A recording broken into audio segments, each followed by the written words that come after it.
বিসমিল্লাহির রহমানির রহিম। আলহামদুলিল্লাহ ওয়াসসালাতু ওয়াসসালামু আলা রাসূলিল কারীম, আম্মা বা'দ। সকল প্রশংসা মহান রব্বুল আলামিনের, যিনি আমাদেরকে সৃষ্টি করেছেন মুসলমান হিসেবে। ও দুরূদ শরীফ পেশ করছি মানবতার মুক্তির দূত হযরত মুহাম্মদ সাল্লাল্লাহু আলাইহি ওয়াসাল্লামের উপর।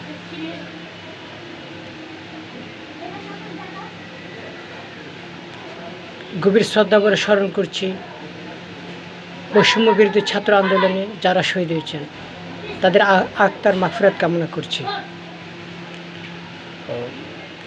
যারা আহত ও পঙ্গুত্ব বরণ করেছেন, তাদেরকে গভীর কৃতজ্ঞতা প্রকাশ করছি।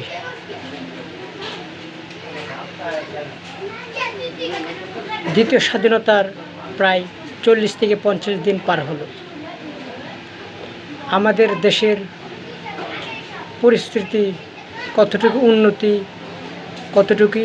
কতটুকু অবনতি হয়েছে, সেই নিয়ে আজকের এই আলোচনা পর্যালোচনা।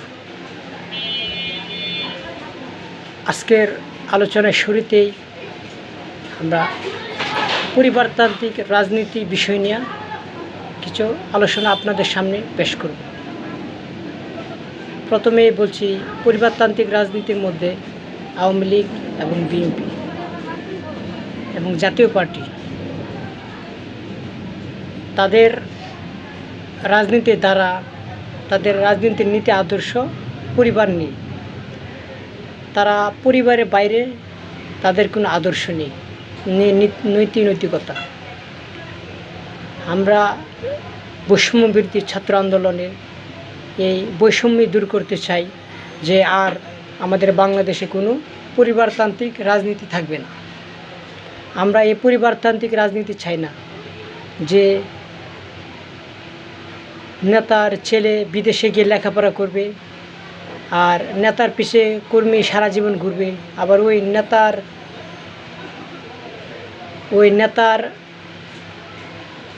নেতার ছেলে আবার উড়ে এসে জুড়ে বসবে ক্ষমতার মসনদে। আমরা তার চাই না। আমরা চাই সুদক্ষ নাগরিক হিসেবে রাষ্ট্রের যে কেউ এদেশের প্রধানমন্ত্রী হওয়ার যোগ্যতা রাখে। আমরা চাই মেধাবী এবং তরুণ সমাজ দিয়ে এই দেশের নেতৃত্ব কায়েম করতে। আমরা চাই সকল ধর্মের, সকল বর্ণের মানুষ এই আগামীর দ্বিতীয় স্বাধীনতার বাংলাদেশের সংস্কারমূলক কাজের প্রথমেই উদ্যোগ হবে এই দেশের পরিবারতান্ত্রিক রাজনীতি নির্মূল করা। আর এই দেশ থেকে চাঁদাবাজ, লুটোরাজ, দখলদার আর যেন না থাকে। আমরা চাই এই চাঁদাবাজগুলোকে, যে দলেই হোক, তাদের রাজনীতি নিষিদ্ধ করে দেওয়া হোক। চাঁদাবাজ, দখলবাজ, সন্ত্রাসী মুক্ত একটি স্বাধীন সার্বভৌমত্ব বাংলাদেশ এই ছাত্র জনতা গড়তে চায়। ছাত্র জনতা চায় ইসলামী মূলনীতি নিয়েই। বিগত সরকারগুলো তারা ইসলামীকে প্রাধান্য দেয়নি। তারা ইসলামপন্থী মানুষগুলোকে তারা দুর্ব্যবহার, দূষিত ব্যবহার, তারা বৈষম্যের মধ্যে রেখেছে।